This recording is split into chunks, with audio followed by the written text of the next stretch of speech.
नमस्कार अधिकारी मित्रांनो, MPS सर्कल या यूट्यूब चॅनलवर आपल्या सर्वांचं स्वागत आहे। आणि आपल्या सर्वांना माहिती आहे की आपण सध्या भारतीय अर्थव्यवस्था या सब्जेक्टच्या पॉइंट ऑफ व्ह्यूने आपण STI मेन्स आणि एक साधारणतः राज्यसेवा GS4 किंवा कंबाईन प्री किंवा राज्यसेवा प्री या सर्व एक्झामच्या दृष्टीतून सध्या आपण काय करतोय, टॉप 10 PYQ ॲनालिसिस घेतोय की ज्यामध्ये सध्या आपण STI मेनचे 2013 ते 2019 मधील जे क्वेश्चन्स आहेत PYQ तर ते आपण ॲनालिसिस करतो आणि यासाठी आपण यूज करतोय 3D अप्रोच मेथड। ओके, तर 3D अप्रोच काय आहे तर तुम्हाला माहीतच असेल, नसेल माहीत नवीन विद्यार्थी असतील तर डोंट वरी, आपण ते पण सांगू। आणि यापूर्वी लक्षात घ्या, यापूर्वी आपले एकूण साधारणतः 7 लेक्चर झालेले आहेत, तर ते तुम्ही एकदा बघा व्यवस्थित, श्योरली त्याचा तुम्हाला फायदा होणार आहे। आणि आपण असं नाही आहे फक्त क्वेश्चन घेतोय, जर तुम्ही नवीन असाल तर तुम्हाला आता समजून जाईल आणि तुम्ही रेग्युलर स्टुडंट असाल तर तुम्हाला काही सांगायची गरज नाही आहे।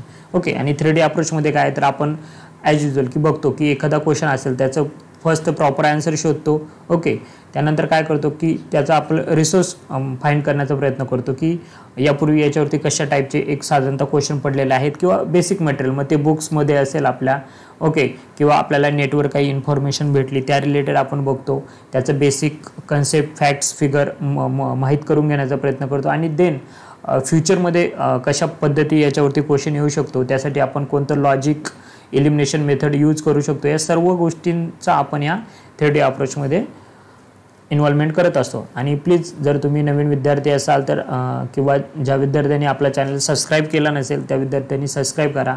आणि जर तुम्हाला रिॲलिटी जर ही जी आपली सिरीज आहे ती जर खरंच व्यवस्थित वाटत असेल तर तुम्ही प्लीज कमेंट सेक्शनमध्ये तसं मेन्शन करा। सो मग मला पण नवीन व्हिडिओज बनवण्यासाठी एक नवीन एनर्जी मिळते। Okay, thank you. सो स्टार्ट करूयात। फर्स्ट क्वेश्चन आहे की 12व्या वित्त आयोगाने केंद्रीय करातील करांचा वाटा डॅश डॅश पर्यंत वाढवला आहे। तर आपल्याला सगळ्यांना माहिती आहे तर वित्त आयोगाचं काम काय असतं की जो टॅक्स कलेक्ट होतो केंद्राकडे तर त्याचा काही वाटा जो असतो तो आपण राज्यांना देत असतो। आर्टिकल 280 नुसार राष्ट्रपती वित्त आयोगाची स्थापना करत असतात, हे एक जनरल सगळ्यांना माहीत असेल। आता इथे क्वेश्चन काय विचारलं मात्र 12व्या वित्त आयोगाने, आणि सध्याचं जर बघितलं करंट पॉईंट ऑफ व्ह्यू तर कितवा चालू आता 12वा, 13वा, 14वा आणि 15वा वित्त आयोग। ओके, NK सिंग यांच्या अध्यक्षतेखाली सध्या 15 वित्त आयोग कार्यरत आहे। बट क्वेश्चन कधीचा विचारला त्यांनी 12व्या वित्त आयोगाचा। ओके, आणि हा साधारणतः एक 12-13वा 2012-13 मध्ये झालेली जी एक्झाम होती त्यावरचा क्वेश्चन आहे। बट असं नाही आहे बरं का की हा क्वेश्चन विचारला जाऊ शकतो किंवा विचारला जाणार नाही, या दोन्ही प्रॉबिलिटी नाही आहे, दोन्ही पण पॉसिबिलिटी होऊ शकतात। तर फर्स्ट याचा आन्सर काय की 29.5% हे त्याचा आन्सर आहे। 12व्या वित्त आयोगाने किती सांगितलं होतं की 29.5% एवढं त्यांनी सांगितलं होतं की राज्यांना द्यायचं। नंतर 13व्या वित्त आयोगाने आणलं 32%। ओके, 14व्या वित्त आयोगाने सांगितलं की 42% राज्यांना द्यायला पाहिजे टॅक्स कलेक्शनमधला वाटा। आणि त्यानंतर 15व्या वित्त आयोगाने सांगितलं की 41%। ओके, तर अशा प्रकारचा आयोग काय करू शकतो, एकतर पुन्हा विचारू शकतो किंवा मग जोडा लावा किंवा राईट ओळखा की 12व्या वित्त आयोगात एवढं होतं, 13 होतं, 14 होतं, 15व्या वित्त आयोगामध्ये मग पुन्हा ते 42 किंवा 43 करतील। आणि इथे 41% काय, कारण काय केलं त्यांनी जो 1% होता ना तो आहे, बट तो कोणाला दिला आहे, ते JNKला देणार आहे, हे एक लक्षात ठेवा करंट पॉईंट ऑफ व्ह्यू। कारण JNKची आता युनियन टेरिटरी झाल्यामुळे त्यांच्या डेव्हलपमेंटसाठी काही आपल्याला फंड लागणार आहे, तर तो यातला जो 1% आहे तर ते JNK जम्मू अँड काश्मीरला ते देणार आहेत। सो एवढ्या गोष्टी लक्षात ठेवा। आणि 12व्या 13व्या वित्त आयोगाचे आणि 14व्या वित्त आयोगाचे अध्यक्ष कोण होते ते तुम्ही कमेंट बॉक्समध्ये मेन्शन करा। ओके, बस एवढं मोर दॅन सफिशियंट आहे। त्यानंतर नेक्स्ट थोडंसं आता कशावरती तर बेसिक कन्सेप्च्युअलवरती क्वेश्चन आहे हा की रेपो रेट म्हणजे काय। ओके, तर बँक ज्या दराने रिझर्व्ह बँकेकडून कर्ज घेतात त्याचा वाटाव दर, किंवा बँक ज्या दराने उद्योगास कर्ज देतात तो दर, अल्पकालीन कर्ज असतं, केंद्र सरकार ज्या दराने बँकांकडून कर्ज घेतात तो दर। तर थोडंसं आपण एक बेसिक समजून घेण्याचा प्रयत्न करूया की नक्की बँक रेट, रेपो रेट आणि रिव्हर्स रेपो रेट काय प्रकार असतो। तर हे एक RBIच्या अंडर चाललेले कामं असतात। ओके, RBI कशा प्रकारे आपलं मार्केट कंट्रोल करण्याचं काम करत असते, तर त्याचे हे काही टूल्स आहेत की ज्याच्यामध्ये बँक रेट, रेपो रेट आणि रिव्हर्स रेपो रेट येत असतात। तर बँक रेट म्हणजे काय, जेव्हा RBI ज्या आपल्या कमर्शियल बँका असतात, ओके, कमर्शियल बँक, या कमर्शियल बँकांना काय करत असते, RBI कर्ज देत असते, पण कर्ज देण्यासाठी ह्या ज्या बँक असतात, कमर्शियल बँक असतात, ह्या काय करतात, ह्या गव्हर्नमेंट ज्या सिक्युरिटीज असतात ना, तर त्या RBI कडे गहाण ठेवत असतात आणि RBI त्यांना काय करत असते, तर कर्ज देत असते. आणि बँक रेटमध्ये हे कर्ज कसं असतं, लॉंग टर्मसाठी असतं. म्हणजे एक साधारणतः 12 महिने किंवा 1 वर्षाच्या आसपास असं लॉंग टर्मचं हे काय असतं, कर्ज असतं. ज्यावेळेस कमर्शियल बँका त्यांच्या गव्हर्नमेंट सिक्युरिटी कोणाकडे ठेवतात, RBI कडे ठेवतात आणि RBI त्यांना कर्ज देते, तर त्यावेळेस बोललं जातं त्याला बँक रेट. आता लक्षात घ्या विद्यार्थी मित्रांनो, जर RBI ने हे जर बँक रेट हे जर वाढवले तर काय होणार आहे, हे जर वाढवले तर मग त्या बँकांना सुद्धा काय होणार आहे, कर्ज महाग होणार आहे. ओके, मग कर्ज महाग झाल्यामुळे ते काय करणार आहे, जे कॉमन पीपलना ह्या कमर्शियल ज्या बँका असतात त्या आम आदमी म्हणजे कॉमन लोकांना सुद्धा कर्ज देत असतात, तर ते कर्ज सुद्धा कसं होईल, महाग होईल. अशा प्रकारे हा परिणाम होत असतो. ओके, हे झालं आपलं बँक रेट. आता त्यानंतर आहे रेपो रेट. सेम प्रोसेस आहे. इथे पण काय असतं की RBI जे आहे, ओके, RBI काय करते, ज्या कमर्शियल बँक असतात, ओके, आपल्या देशातल्या ज्या कमर्शियल बँक असतात तर त्या बँकला काय करत असते, कर्ज देत असते. आणि यामध्ये सुद्धा काय करत असतात, या ज्या बँक आहे या काय करत असतात, गव्हर्नमेंट जे त्यांच्या गव्हर्नमेंट सिक्युरिटीज असतात त्या RBI कडे गहाण ठेवतात आणि RBI कडून त्या काय करत असतात, कर्ज घेत असतात. मात्र हे कसं असतं, शॉर्ट टाईम, म्हणजे 1 ते 56 दिवसाचं एक सर्वसाधारणतः बघितला. त्यामध्ये 1 डेजचा असेल तर आपण त्याला ओव्हरनाईट रेपो बोलतो, किंवा 2 ते 56 डेज असेल तर ते आपण त्याला फिक्स टर्म रेपो रेट असं बोलत असतं. तर हे काय एवढं लक्षात ठेवायची गरज नाही, जस्ट एक सांगतो तुम्हाला. तर काय करत असं, RBI जेव्हा बँकांना, कमर्शियल बँकांना शॉर्ट काळासाठी, शॉर्ट टर्मसाठी जेव्हा कर्ज देते अल्पकालीन, तर त्याला बोललं जातं रेपो रेट. आणि यामध्ये पुन्हा तेच आहे की ज्या बँका असतात त्या त्यांच्या गव्हर्नमेंट सिक्युरिटी RBI कडे ठेवत असतात.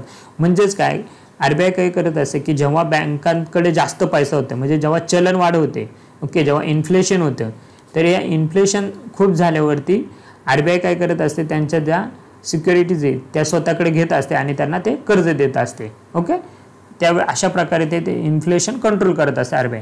किंवा हे उलटं झालं. ओके, जेव्हा गरज लागेल तेव्हा त्यांना ते कर्ज देत असते. आता इथे कसं होतं, रिव्हर्स रेपो, रिव्हर्स म्हटलं ना, या इथे कसं होतं, जी RBI असते आपली RBI, तर ती या ज्या कमर्शियल बँक असतात, कमर्शियल बँक म्हणजे आपले ॲक्सिस बँक, SBI बँक या कमर्शियल बँक, तर या बँकांकडून काय घेत असते, कर्ज घेत असते. म्हणजे आता बँकांकडून. आणि RBI त्यांच्या जी गव्हर्नमेंट सिक्युरिटीज आहे RBIची, ती कोणाकडे देणार आहे, या बँकेकडे देणार आहे. ओके, आता तसं जर बघायला गेलं तर पतनिर्मितीचंच काम कोणाकडे, RBI कडे. मग RBI ला काय गरज आहे ना कर्ज घेण्याची. ओके, तर RBI ला गरज नसते, हे लक्षात ठेवा. बट RBIचं काय म्हणणं आहे की ज्या वेळेस बँकांकडे मार्केटमध्ये जास्त पैसा होतो, जेव्हा इन्फ्लेशन होतं, तर त्यावेळेस RBI त्यांच्याकडून स्वतः त्यांच्याकडून काय करत असते, ते गव्हर्नमेंट सिक्युरिटी त्यांना गहाण ठेवत असते आणि त्यांच्याकडून जो पैसा आहे ते काढून घेत असते. आणि अशा प्रकारे ते इन्फ्लेशन आहे, जी महागाई आहे किंवा चलनवाढ आहे ती कंट्रोल करण्याचा प्रयत्न करत असते. आणि हे सुद्धा कसं असतं, शॉर्ट टर्म असतं. हे सुद्धा शॉर्ट टर्मसाठी असतं. ओके, म्हणजे हे लक्षात घ्या. लॉंग टर्मसाठी RBI जेव्हा कमर्शियल बँकांना लोन देते तर त्याला बँक रेट बोलतात. RBI कमर्शियल बँकांना जेव्हा शॉर्ट टर्मसाठी कर्ज देते त्याला रेपो रेट बोलतात. आणि RBI स्वतः कमर्शियल बँकांकडून जेव्हा शॉर्ट टर्मसाठी कर्ज घेते तर त्याला रिव्हर्स रेपो रेट असं बोललं जातं. तर हे 3 कन्सेप्ट होते, तर हे कळले असतील. ओके, आणि हे काय लक्षात घ्या. आता हे इन्स्ट्रुमेंट टूल आहे, म्हणजे मॉनिटरिंग, म्हणजे आपण बँकांचं मॉनिटरी पॉलिसी कंट्रोल करण्याचे हे टूल आहे. त्यामध्ये 2 गोष्टी येतात, एक असतात क्वांटिटेटिव्ह आणि दुसरी असते क्वालिटेटिव्ह. क्वांटिटेटिव्ह म्हणजे संख्यात्मक, आणि हे कसे सगळ्यात महत्त्वाचे, हे ट्रॅडिशनल मेजर आहेत, म्हणजे परंपरागत आत्तापर्यंत चाललेले हे. म्हणजे जेव्हा RBIची आपल्याला स्थापना माहिती असेल, 1934चा ॲक्ट 35ची स्थापना आहे, तर तेव्हापासून हे ट्रॅडिशनल मेजर्स आहेत. आणि हे क्वालिटेटिव्ह हे कसे माहिती आहे का, हे संख्यात्मक नाही आहे, मात्र हे कसे सिलेक्टिव्ह आहे, हे क्वालिटी दर्शवणारे ते. ओके, तर हे 2 डिफरन्स लक्षात ठेवा. आणि या क्वांटिटिव्ह म्हणजे या संख्यात्मक कशाचा याच्यामध्ये इन्व्हॉल्वमेंट असते, तर ओपन मार्केट ऑपरेशन आलं, बँक रेट, आता हे 3 बघितले ना आपण, बँक रेट असतो, रेपो रेट असतो, रिव्हर्स रेपो रेट असतो. ओके, आणि CRR आणि SLR. ओके, हे म्हणजे अजून एक गोष्ट लक्षात ठेवा, अजून थोडंसं डिटेल सांगतोय, ऐकून घ्या. ओके, 2 इन्स्ट्रुमेंटमध्ये बघितलं आपण, एक क्वालिटेटिव्ह असतो आणि एक क्वांटिटेटिव्ह असतो, बरोबर. तर या क्वांटिटेटिव्हमध्ये अजून 2 टाईप पडतात, एक असतात डायरेक्ट आणि एक असतात इनडायरेक्ट, म्हणजे प्रत्यक्ष आणि अप्रत्यक्ष. या डायरेक्टमध्ये ना 3 येतात, एक येतात एक येतो CRR cash reserve ratio, SLR आणि रिफायनान्स. ओके, रिफायनान्स. ओके, हे ज्या 3 गोष्टी आहेत ना ह्या डायरेक्टमध्ये येत असतात, डायरेक्ट टूलमध्ये येत असतात. आणि इनडायरेक्टमध्ये जसं ओपन मार्केट ऑपरेशन झालं किंवा आपण बँक रेट वगैरे बघितले, रेपो रेट, ते हे इनडायरेक्टमध्ये येत असतात. ओके, हे एक लक्षात ठेवा. आणि सिलेक्टिव्ह कंट्रोलमध्ये काय, मग हेच क्रेडिट रेशनिंग करायचं, त्यानंतर लेंडिंगचं मार्जिन करायचं, मोरल सक्सेशन करायचं, ह्या गोष्टी ह्या आपल्या सिलेक्टिव्ह टूलमध्ये येत असतात. आता क्वेश्चन बघूया. रेपो रेट बघितला. रेपो रेट म्हणजे काय की जेव्हा RBI काय करते, बँकांना कर्ज देत असते तेव्हा त्याला काय बोलतो आपण, रेपो रेट. म्हणजे बँका ज्या दराने RBI कडून कर्ज घेतात तर त्याला काय बोलतात, कळालं ना आपल्याला. डिस्काउंट रेट ज्या रेटला घेतात तर त्याला रेपो रेट म्हणतात. म्हणजे अ ऑप्शन येणार आहे, म्हणजे म्हणजे हात येणार नाही. बघा, बँका ज्या दराने उद्योगास कर्ज देतात नाहीये, RBI ज्या दराने कर्ज देत होती त्याला आपण रेपो बोललो. या बी ऑप्शन तर येणार नाहीये, म्हणजे हा तर गेला.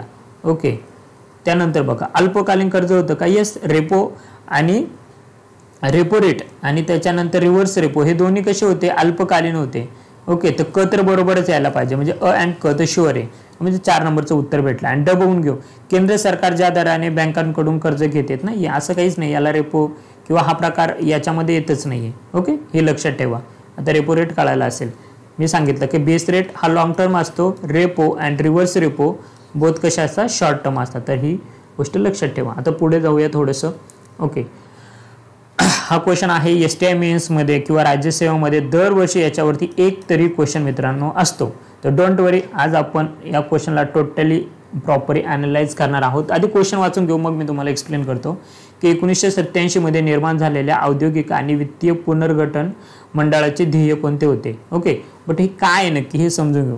लक्षात घ्या, एक टॉपिक आहे इंडस्ट्रियल सिकनेस, उद्योगामधला एक सब टॉपिक आहे इंडस्ट्रियल सिकनेस आणि आपल्या सिलेबसमध्ये पण दिलेलं आहे. यामध्ये काय नक्की औद्योगिक आजारपणा किंवा एखादा उद्योग आजारी असं कधी म्हटलं जातं, तर लक्षात घ्या, कंपनी ॲक्ट 2002 नुसार अशी डेफिनेशन केलेली आहे की एका आर्थिक वर्षामध्ये संचित तोटा म्हणजे एक नेट लॉस ज्याला बोलतो तो किती असेल, तर गेल्या 4 वर्षामध्ये त्याच्या निव्वळ मालमत्तेच्या म्हणजे नेट त्याची जी काही वर्थ आहे त्या नेट वर्थच्या 50% किंवा त्यापेक्षा जर जास्त असेल, ही एक कंडिशन आहे. आणि दुसरी कंडिशन अशी आहे की धनकोने लेखी मागणी केल्यानंतरही, धनको म्हणजे कोण की ज्यांच्याकडून आपण कर्ज घेतलंय त्या उद्योगाने, मग ते RBI कडून घेतलं असेल किंवा इतर फायनान्शियल इन्स्टिट्यूशन घेतलं असेल, गव्हर्नमेंटकडून घेतलं असेल किंवा अदरच्या देशांकडून आपण घेतला असेल, तर त्या धनकोने लेखी मागणी केली. ओके, हे लक्षात ठेवायचं, मागणी नाही कोणती, फक्त लेखी मागणी केल्यानंतर जर आपण सलग 9 महिने ते कर्ज जर फेडू शकलं नाही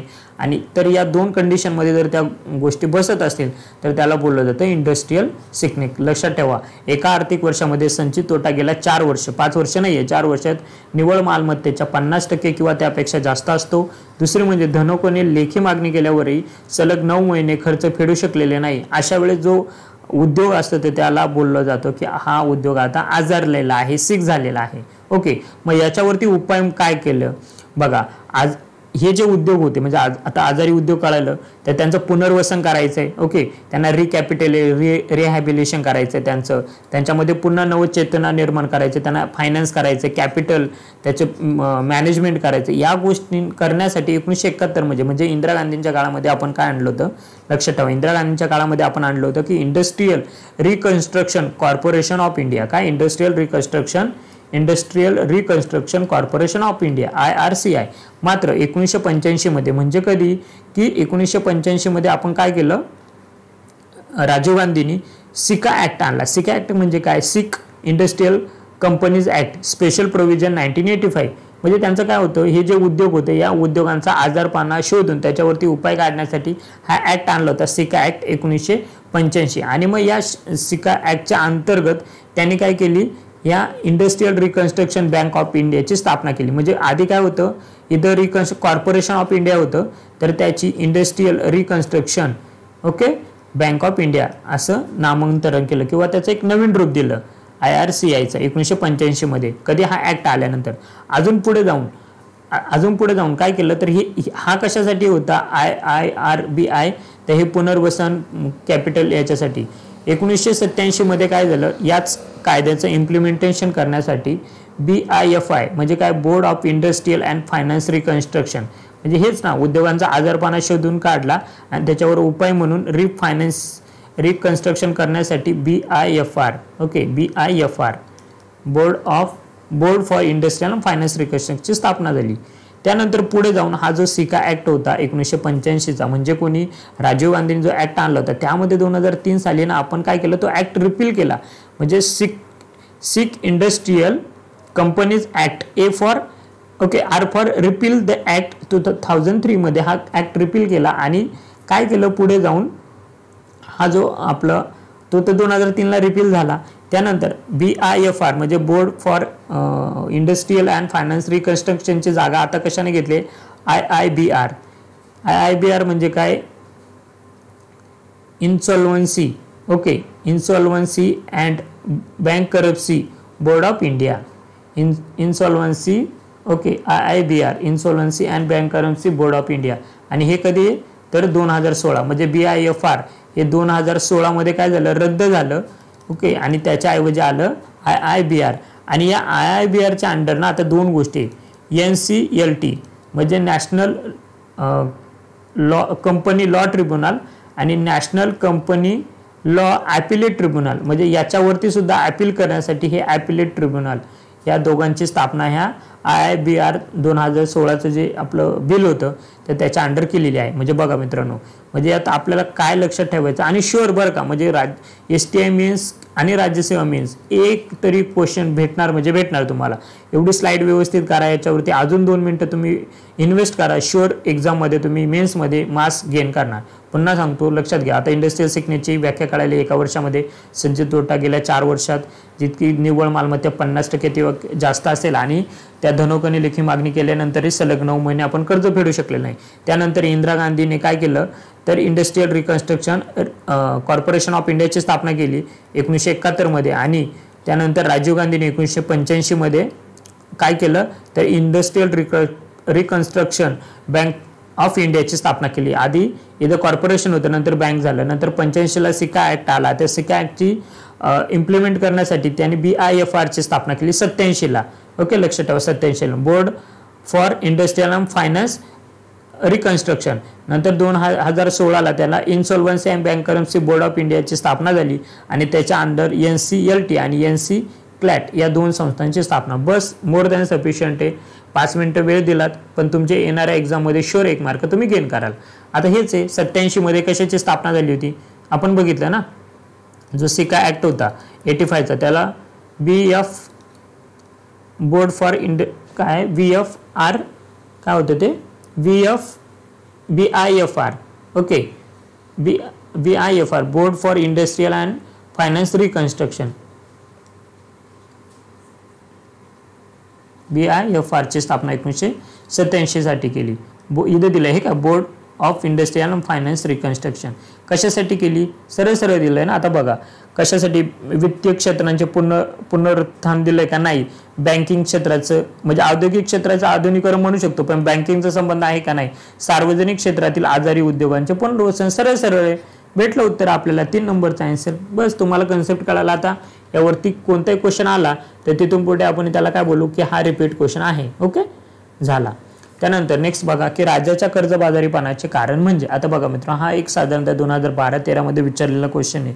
आयोगाने याचा आन्सर काय दिलंय, आधी क्वेश्चनचं ऑप्शन बघूया की पगारावरील आणि वेतनावरील खर्चात वाढ. हा एवढं तर लॉजिक तर हे तुम्हाला पण माहिती आहे की गव्हर्नमेंट आता जास्त नोकऱ्या काढत नाहीये किंवा त्यांनी पेन्शन वगैरे बंद केले. का केले, कारण एखाद्या राज्यावर किंवा राज्याचा विचार करू स्पेसिफिकली, तर त्यांच्यावरती काय कर्ज खूप आहे.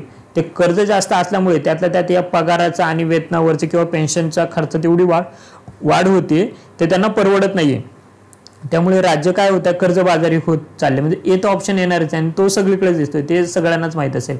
उच्च व्याजदर, आता थोडंसं ना म्हणजे कन्फ्युजन करणार आहे. हाय इंटरेस्ट रेट म्हणजे त्यांना नक्की लोनवर आपल्याला ते पण आहे की जे आपण लोन घेतो, जे कर्ज घेतो, मग ते आपण केंद्राकडून घेत असो किंवा इंटरनॅशनलचं सुद्धा कर्ज घेऊ शकतो आपण, तुम्हाला माहिती आहे. मात्र त्यासाठी आपल्याला एक राज्यघटनेने बंधन घातलंय की जर एखाद्या राज्यावरती जर कर्ज असेल, त्या राज्याने ते कर्ज फेडलेले नसेल तर केंद्राची परमिशन घेतल्याशिवाय त्याला डायरेक्ट परदेशाकडून काय करता येत नाही, परदेशातून कर्ज घेता येत नाही. ओके, हे एक लक्षात ठेवायचं. म्हणजे 8च आहे राज्यघटनेतील. जर तुमच्याकडे कर्ज नाही तर तुम्ही घेऊ शकता, पण तुमचं केंद्राने कर्ज दिलंय तुम्हाला आणि ते कर्ज तुम्ही फेडलेलं नाही तर अशा वेळेस विदाऊट केंद्राच्या परमिशन शिवाय तुम्ही परदेशातून कर्ज घेऊ शकत नाही. आणि हे जे अशा प्रकारचे आपलं खूप कर्ज आहे, म्हणजे केंद्राचं कर्ज आहे, इतर देशांचे कर्ज आहे, ते असे असल्यामुळे राज्यांवरती असे लोन असल्यामुळे त्यांना खूप ते द्यावं लागतं ना, इंटरेस्ट द्यावा लागतो त्या कर्जांचा सुद्धा. तर हे तर 2 मेजर कारण आहेत. ओके, हे लक्षात ठेवा. आणि त्यानंतर अजून की डेट वेवर बाय द स्टेट, म्हणजे आपण जे कर्ज माफी करतो तर हे का नाही आहे माहिती आहे का, की म्हणजे असं फ्रिक्वेंटली नाही आहे ना की प्रत्येक स्टेट देईलच किंवा दरवर्षी आपण कर्ज माफी करतो. हे असं स्टॅटिक नाही आहे, हे फ्लक्च्युएट होत राहणार आहे. आणि जर असं आता हे कसं आहे की असं विचारलं नाही आहे ना की कोणत्या बजेटमध्ये, जर आयोगाने एखादं म्हणजे बजेट किंवा नोटिफिकेशन किंवा एखादं स्टेटमेंट काढला महाराष्ट्र शासनाने, त्यांनी दिलं की राज्यावरती एवढं कर्जबाजार आहे आणि या कर्जबाजारीचं कारण म्हणजे कर्जमाफी आहे, असं जर दिलं तर मग ते आपण आयोगामध्ये त्यावेळेस ते उत्तर चालेल. बट असं जर स्पेसिफिकली कुठे मेन्शन नसेल किंवा आयोगाने पण क्वेश्चन कोणत्या पद्धतीने फ्रेम केलाय असं एक, आता हे जनरल स्टेटमेंटमध्ये विचारलंय ना त्यांनी, सो त्याला उत्तर पण आपण थोडंसं त्या जनरल स्टेटमध्ये द्यायला पाहिजे. म्हणून फक्त अ अँड ब हे 2 ऑप्शन यायला पाहिजे. थोडंसं क्वेश्चन बघत जा, क्वेश्चन नक्की कसा विचारलाय, किती डिटेलमध्ये विचारलाय आणि त्यामुळे आपल्याला जे ऑप्शन आहे ते कशा पद्धतीने इलिमिनेट करायचे, तर अशा पद्धतीने आपण हे उत्तर काढू शकतो. कर्जमाफी येणार नाही त्यामुळे क इथे पण जाईल आणि इथे पण जाईल, त्यामुळे हाच ऑप्शन आपल्याकडे शिल्लक राहतो, बेस्ट ऑप्शन. ओके, नेक्स्ट की केंद्र शासनाचा महसूल सर्वाधिक वेगाने वाढवणारा कर टिंब आहे. Okay, dash dash. त्यामध्ये सेवा कर, प्रमंडळ कर, आयकर हे दिलेले आहेत. तर कसं, हा मी जसं बोललो की हे ओल्ड क्वेश्चन आहे, त्यावेळेस जर बघितलं ना आयोगाने हे ऑप्शन दिलेलं आहे की सेवा कर. यस, जेव्हा सेवा कर आला इंट्रोड्यूस 1994-95 मध्ये आपण सेवा कर इंट्रोड्यूस केलेला आहे. LK झा कमिटीने आपल्याला शिफारस केली होती, सगळ्यांना माहिती आहे. ओके, यापूर्वीच मी मागच्या क्वेश्चनमध्ये त्याबद्दल बोललेलो आहे. पण काय झालं की आत्ताचा जर लेटेस्ट विचार केला, आता तर हा जरी क्वेश्चन आला तर याचं उत्तर चेंज झालेलं असणार आहे. कारण लक्षात घ्या मित्रांनो, आपण इकॉनॉमी सब्जेक्ट शिकतोय, हा स्टॅटिक काही प्रमाणात आहेच, पण त्याहीपेक्षा ना करंटमध्ये खूप आहे बरं का. म्हणजे तोच प्रश्न, तेच ऑप्शन असलेले उत्तर 2012 मध्ये त्या प्रश्नाचं उत्तर वेगळं असेल आणि 2019-20 मध्ये त्या प्रश्नाचं उत्तर चेंज झालेलं असेल, एवढं मात्र लक्षात घ्या. कारण अपडेट होते ना, आपली इकॉनॉमी अपडेट होते, आकडेवारी अपडेट होते, त्यामध्ये काही डाटा अपडेट होते. तर तसंच ह्या लेवलचा हा क्वेश्चन आहे, म्हणजे इथे आपल्याला अपडेट करायचं असतं. आणि डोंट वरी, मी तुम्हाला वेळेवर अपडेट करत राहील, त्याबद्दल जे काही फॅक्ट्स फिगर्स आहे, काही कन्सेप्ट आहेत, या सर्व गोष्टींची तुम्हाला मदत करणार आहे, त्याबद्दल तुम्ही मात्र निश्चिंत राहा. ओके, की केंद्र शासनाचा महसूल यामध्ये बदल, सेवा कर मी सांगितलं की 2001 साधारणतः 17 पर्यंत, म्हणजे जेव्हा आपल्याकडे GST इंट्रोड्यूस झाला तर त्यावेळेस हा जो सर्व्हिस टॅक्स होता तर तो जो GST मध्ये गेला. ओके, तर GST मध्ये गेल्यामुळे तो सर्व्हिस टॅक्स आता काय काउंट होणार नाही. मग त्यामुळे काय झालं, आता GSTचं कलेक्शन वाढलेलं आहे. म्हणजे जर केंद्राचं जर बघितलं मित्रांनो, केंद्रामध्ये सगळ्यात जास्त आहे कॉर्पोरेशन टॅक्स, एक साधारणतः 30% टोटल टॅक्सच्या 30% कॉन्ट्रीब्युशन कॉर्पोरेशनचा टॅक्सचा आहे. 2 नंबरला आता आहे GST, कारण इन्कम टॅक्स होता 2 नंबरला, परंतु काय झालंय की GST आल्यामुळे आता मात्र काय झालेलं आहे, इन्कम टॅक्स हा 3 नंबरला गेलेला आहे. हे 3 टॅक्स लक्षात ठेवा. सगळ्यात जास्त कॉर्पोरेशन टॅक्स, 2 नंबरला आहे GST टॅक्स आणि 3rd मध्ये आहे इन्कम टॅक्स. आणि राज्यांच्या बाबतीत जर बघितलं तर इन्कम टॅक्स होता, परंतु आता GST आल्यामुळे काय झालंय, तर GST हा सगळ्यात जास्त टॅक्स झालेला आहे. बट हा इनडायरेक्ट मध्ये बरं का, हे पण लक्षात ठेवा.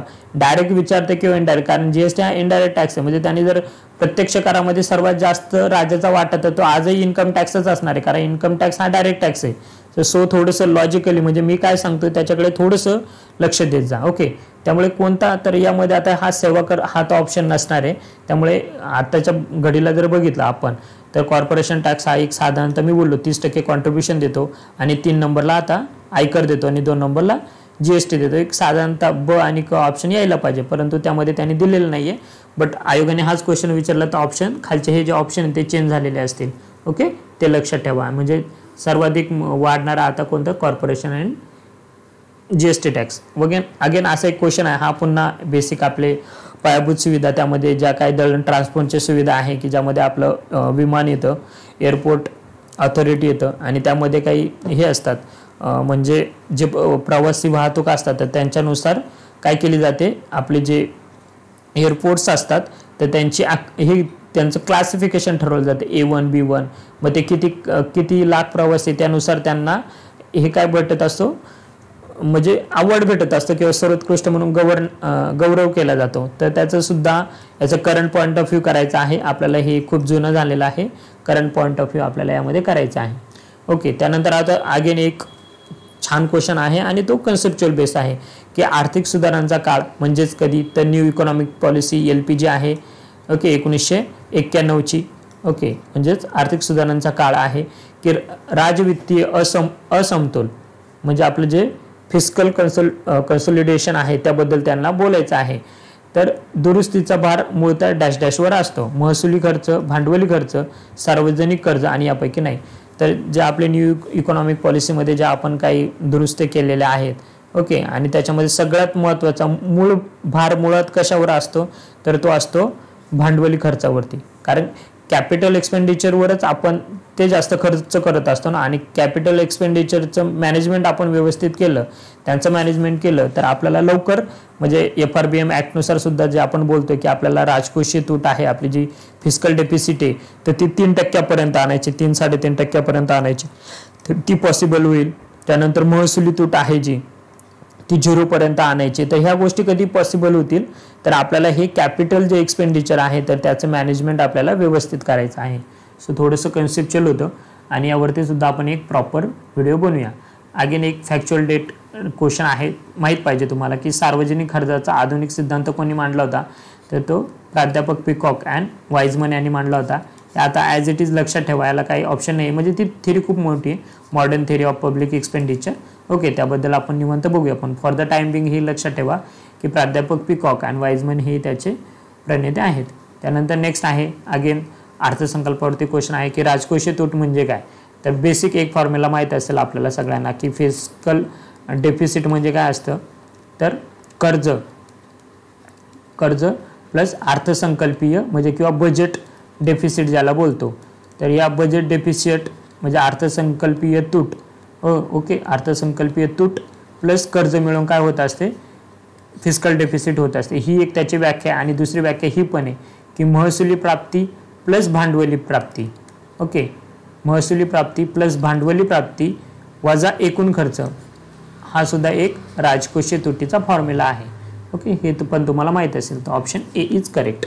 नेक्स्ट आहे की केंद्राकडून राज्यांना होणारे वाढते साधन सामग्रीचे हस्तांतरण काय दर्शवते. थोडंसं लॉजिकल आहे, व्यवस्थित समजून घ्या की जेव्हा केंद्र काय करत असते, राज्यांना साधन सामग्री देत असते. म्हणजे आता बघितलं आपण की वेगवेगळ्या पद्धतीने, आता आपण फायनान्स 15व्या वित्त आयोगाची शिफारस बघितली की त्यांनी काय सांगितलं की 41 वाटा जो आहे केंद्राकडे जो महसूल जमा होतो वाटण्याजोगा, तर त्यातला 41% वाटा हा राज्यांना द्यायचा.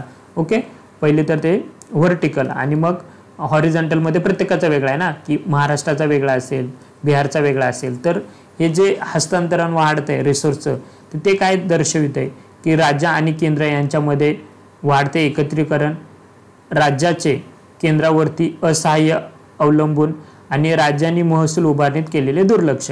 आता यामध्ये ना तुम्ही म्हणजे बघा, म्हणजे तुमचं कसं इकॉनॉमिक्स किंवा नसेल तर मी सांगतो, ऐकून घ्या. हा जो थर्ड ऑप्शन आहे की राज्यांनी महसुली उभारणीत केलेले दुर्लक्ष, आपण तेवढंसं त्याला हे नाही करू शकत, जबाबदार नाही धरू शकत. कारण काय झालेलं की आपण कॉर्पोरेशन टॅक्स सारखा जर टॅक्स बघितला की जिथे 30% एकूण टॅक्सच्या रेव्हेन्यू जनरेट होत असतं आणि तो कोणाकडे, तर केंद्राकडे. म्हणजेच काय, महत्त्वाचे जे मेजर सगळे जे टॅक्स आहेत ना ते केंद्राकडे येते आणि खूप कमी प्रमाणात आपल्याला रेव्हेन्यू मिळू शकतो असे जे टॅक्स आहेत ते स्टेटकडे आहेत. मग त्या स्टेटने म्हणजे करताय व्यवस्थित, स्टेट इम्प्लिमेंट करताय. म्हणजे आपण महाराष्ट्र बघत असतो तर व्यवस्थितपणे ते आपल्या राज्याचे कर इम्प्लिमेंट करताय, मात्र तेवढंसं त्यांना हे मिळत नाहीये, त्याच्यातून रेव्हेन्यू मिळत नाहीये. त्यामुळे आपण हा ऑप्शन असं नाही बोलू शकत की त्याच्यामुळे केंद्राकडून राज्यांना होणारे जे साधन सामग्री ती वाढली. त्यामुळे जर क ऑप्शन थोडंसं तुम्ही जर कॅन्सल केलं ना, तर क हा जाणार, इथे नाही येणार, इथे पण नाही येणार, इथे पण नाही येणार. त्यामुळे फक्त अ आणि ब. ओके, थोडंसं तुम्ही म्हणजे ठीक आहे, नसेल माहिती तर लक्षात ठेवा. आणि अ आणि ब मग ते काय दर्शवतं, तर केंद्र आणि राज्य यांच्यामध्ये वाढते एकत्रीकरण. हो, आता इंटिग्रेशन वाढते दोघांमध्ये, त्यामुळे मग ते तेवढं प्रमाणात रिसोर्सेस राज्यांकडे येत आहे केंद्राच्या माध्यमातून. आणि रिसोर्सेस जास्त आल्यामुळे सुद्धा कुठेतरी एक म्हणजे हेल्पलेस काय, मी ते सांगितलं ना की राज्यांना स्वतःचं तेवढं रिव्हेन्यू करण्याची हेच नाही आहे, त्यांच्याकडे तेवढं त्यांना सक्षमच केलेलं नाही, ते हेल्पलेस आहे. म्हणून जो डिपेंडन्स आहे राज्यांचा तो केंद्रावरती वाढत आहे. त्यामुळे ए अँड बी थोडंसं कन्सेप्च्युअल क्लॅरिटी होती. सो होप्स तुम्हाला ते समजलं असेल. नंतर आहे शून्याधारित अर्थसंकल्प. ओके, यापूर्वीच कालच आपण आय थिंक बघितलं होतं की झिरो बजेट आता हा पीटर पिहरनी केला होता. ओके, पीटर पिहर यांनी केला होता आणि त्यांनी जो बजेट मांडला होता तर त्या बजेटचं नाव काय होतं किंवा तो कोणतं हे होतं, त्याचं अर्थसंकल्प जो मांडला होता त्याचं नाव काय होतं मी तुम्हाला तेव्हा पण सांगितलं होतं. जर आठवत असेल तर कमेंट बॉक्समध्ये नक्की मेन्शन करा. ओके, त्याचा प्रणेता कोण आहे? पीटर पियर आहे. शून्यधारित अर्थसंकल्प म्हणजे काय? गतवर्षीपासून आरंभ असतो, मागच्या वर्षापासून प्रत्येक कृतीचे समर्थन करावे लागते, खर्च नियंत्रण महत्त्वाचे असते आणि परिणामकारकता महत्त्वाची असते. सगळ्यात महत्त्वाचं काय आहे ती झिरो बजेट काय कन्सेप्ट आहे की इथे झिरो मानायचं आपण. ओके, आणि चालू करायचं म्हणजे मागच्या इयरचा विचारच नाही करायचा की असं कन्सिडर करायचं की मला आता किती लागणार आहे पुढच्या वर्षासाठी, त्याची एक तर की 100 रुपये लागणार आहे आणि मग त्या 100 रुपयानुसार आपण ते मॅनेजमेंट करत असतो की आपण जे केलं आहे की त्या 100 रुपयाचा जर खर्च केला तर त्याची प्रोडक्टिव्हिटी किती असणार आहे, कोणत्या वस्तू घेतल्यानंतर काय त्याच्यातून गेन होणार आहे, कसं मॅनेजमेंट करायचं, या गोष्टींचा विचार आपण या झिरो बजेटमध्ये करत असतो. ओके, तर स्टार्ट फ्रॉम प्रिव्हियस इयर नाही म्हणजे हाच ऑप्शन येणारच नाही आहे ना. गत वर्षीपासून नाही, मी सांगितलं की ह्या वर्षीपासून आत्तापासून विचार केला जातो. म्हणजे MPSCच्या बाबतीत जर विचार केला आपण आपल्याला रिलेट करायचा, आपलं झिरो बजेट म्हणजे काय की मी इथून मागे किती महिने किती वर्ष अभ्यास केला आहे ते काहीच लक्षात नाही घ्यायचं. मला आता येणाऱ्या या 2, 3, 4 महिन्यामध्ये मला पोस्ट मिळवायचे म्हणजे प्री काढायचे. मग आजपासून माझी या 4 महिन्यामध्ये काय स्ट्रॅटर्जी असायला पाहिजे ना, याला बोलतील झिरो बजेट. ओके, एकदम साधे सरळ. कधी कधी ना लाईफमध्ये अशा गोष्टी जेव्हा लक्षात राहत नाही तर त्यावेळेस आपल्याला कोरिलेट करण्याचा प्रयत्न करा. तर गत वर्षीपासून प्रारंभ करणे हा ऑप्शन येणार नाही. अ गेला तर हा ऑप्शन गेला, हा पण ऑप्शन गेला. ब अँड ड तर दोन इकडे म्हणजे ड ऑप्शन तर वाचायलाच नको, रीडच करायला नव्हतं. फक्त आता ब ऑप्शन बघायचा, प्रत्येक कृतीचे समर्थन करतो. येस, एक्झॅक्टली बरोबर, नक्कीच करतो. ओके, त्यानंतर खर्च नियंत्रण महत्त्वाचे असते. ओके, हे पण बरोबर आहे, खर्चाचं नियंत्रण आणि परिणामकारकता महत्त्वाची असते. ओके, आय थिंक खर्च नियंत्रण महत्त्वाचे असते. त्यामुळे थिंक थोडंसं मे बी माझं कन्फ्युजन होऊ शकतं इथे या आन्सरमध्ये. बट मला असं वाटतं की ए ऑप्शन खूप टू द पॉईंट असेल. A option. ओके, एक ऑप्शन हा योग्य राईट असेल. ओके, आपण नंतर हे करूया हवं तर, त्याबद्दल टेन्शन नका घेऊ. ठीक आहे, येस हेच उत्तर आहे. ओके, ब अँड ड. ओके, खर्च नियंत्रण महत्त्वाचे असतं, हा नाही आहे, त्याला कमी प्रायोरिटी दिलेली आपण झिरो बजेटमध्ये. तर प्रत्येक कृतीचं समर्थन असणे आणि परिणामकारकता महत्त्वाची असणे. ओके, हे दोन ऑप्शन बेस्ट आहे, लक्षात ठेवा. नंतर नेक्स्ट आहे की विजय केळकर समितीने भारतीय कर प्रणाली सुधारण्याच्या संदर्भात कोणते धोरण सुचवले आहे. रिपीट क्वेश्चन आहे, यापूर्वीच मी तुम्हाला एक्सप्लेन केलं आहे. मी तुम्हाला सांगितलं की 1991 मध्ये आपण काय केलं, LPG मॉडेल स्वीकारलं आणि याला रिफॉर्म करण्यासाठी म्हणजे स्पेशली बँकिंग सेक्टरमध्ये रिफॉर्म करण्यासाठी 1991 मध्ये आपण राजा चल्लाया कमिटी आली आणि ही सुद्धा कशासाठी होती, डायरेक्ट आणि इनडायरेक्ट टॅक्ससाठी होती. त्यानंतर त्यांनी सांगितलं की जो महामंडळ कर आहे त्यांनी सांगितलं होतं की तो 40% कमी करा.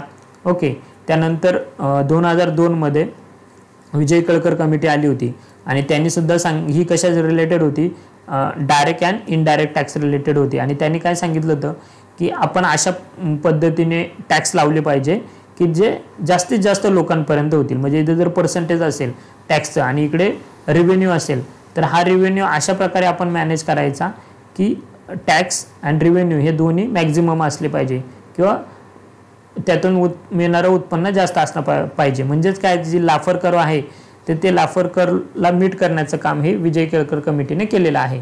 म्हणजेच काय, तर कर आकारणीचा पाया विस्तृत करणे म्हणजे काय की जास्तीत जास्त लोकांवर टॅक्स बसला पाहिजे. ओके, पाया विस्तृत करणे म्हणजे काय, तर जास्तीत जास्त लोकांवरती जो टॅक्स आहे तर तो बसला पाहिजे, हे महत्त्वाचं आहे.